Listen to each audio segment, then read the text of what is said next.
Selamat pagi anak-anak. Selamat pagi, Bu. Apa kabar hari ini? Baik. Oke, baik.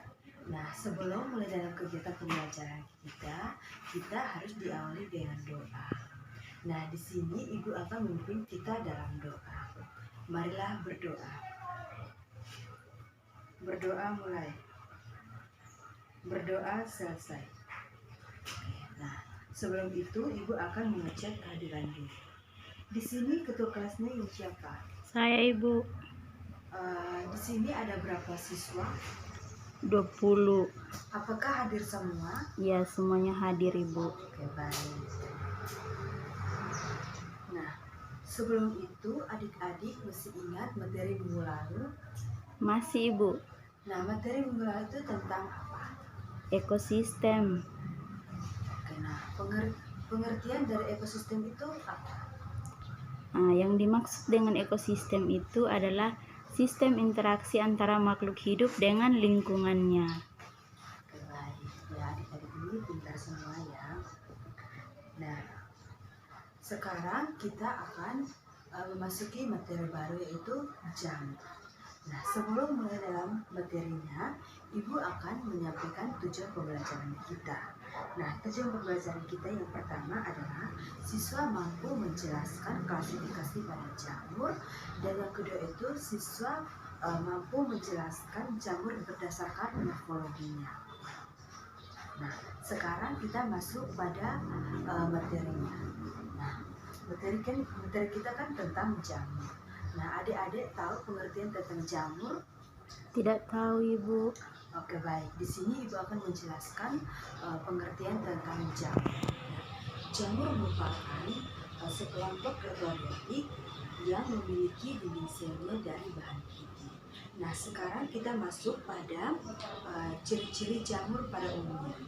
Nah, ciri-ciri jamur pada umumnya itu yang pertama bersifat eukaryotik. Bersifat eukaryotik yang artinya dinding selnya itu telah dibungkusi oleh membran inti. Nah, yang kedua itu secara umum dinding selnya itu dilindungi oleh sel inti. Nah, yang kedua itu bersifat multiseluler dan uniseluler. Nah, yang berikut itu berukuran dari mikroskopis sampai mikroskopis. Nah, yang berikut itu jamur itu bentuknya itu bervariasi dari bulat, payung, dan oval dan sebagainya. Nah, yang berikut itu termasuk organisme heterotrof karena tidak memiliki klorofil. Nah, jamur ini cara reproduksi jamur ada dua, yaitu secara aseksual dan seksual. Nah, sekarang kita masuk pada cara memperoleh nutrisi pada jamur. Nah, cara memperoleh nutrisi pada jamur itu jamur menyerap sisa organisme dari lingkungan melalui hifa, lalu disimpan dalam bentuk glikogen. Nah, yang berikut kita masuk pada habitat jamur. Nah, jamur ini biasanya tumbuh di tempat yang lembab. Nah, sekarang kita masuk pada klasifikasi jamur. Nah, klasifikasi jamur itu dibedakan menjadi 4. Yang pertama itu Deuteromycota, Zygomycota, Basidiomycota, dan Ascomycota. Nah, yang pertama adalah Deuteromycota. Nah, Deuteromycota ini hifanya itu tidak bersyarat. Cara reproduksinya itu secara seksual. Contohnya itu pada jamur keputihan. Nah, yang berikut adalah Zygomycota. Nah, Zygomycota itu jamur hifanya itu tidak berserat. Cara reproduksinya itu secara zygospora, yang artinya spora yang bergerak dengan adanya flagella. Contohnya itu pada jamur tempe. Nah, yang berikut kita masuk pada Ascomycota. Nah, Ascomycota ini hifanya itu bersyarat. Cara reproduksinya itu atau cara berkembang biaknya itu dengan cara seksualnya yang berbentuk ascospora yang dihasilkan oleh asco, yang artinya kantong berisi beberapa spora. Contohnya itu pada Radiolithum. Nah, yang berikut adalah Basidiomycota. Nah, Basidium kota ini hifanya itu bersyarat cara reproduksinya itu secara basidiospora, yang artinya empat kantong di ujung basidium itu berisi satu spora. Contohnya itu pada jamur merah. Nah, adik-adik perhatikan contoh pada atau klasifikasi jamur.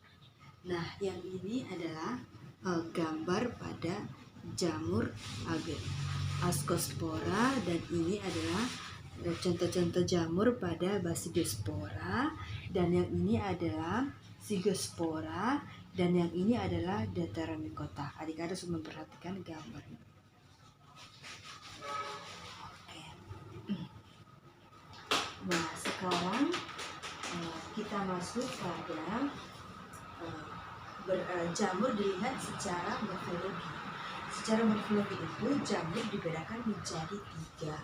Yang pertama itu kamir, yang kedua itu kapan, dan yang terakhir adalah tubuh buah. Nah, yang pertama itu kamir. Nah, fungi jenis ini sebagai ragi roti untuk pembuatan tempe dan roti. Nah, itu bentuknya oval, contohnya itu pada Saccharomyces. Nah, yang kedua adalah kapang. Nah, kapang ini tubuhnya itu tersusun dari miselium dan spora. Itu dia bersifat multiseluler. Nah, miselium ini dia itu tersusun dari beberapa hifa. Nah, yang berikut adalah tubuh buah. Nah, tubuh buah ini tersusun dalam struktur padat yang terorganisasi secara teratur sehingga membentuk tubuh buah. Apakah adik-adik mengerti apa yang Ibu sampaikan?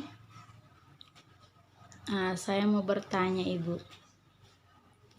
Jadi, mengapa jamur itu tidak tumbuh di tempat yang kering, hanya tumbuh di tempat yang lembab saja?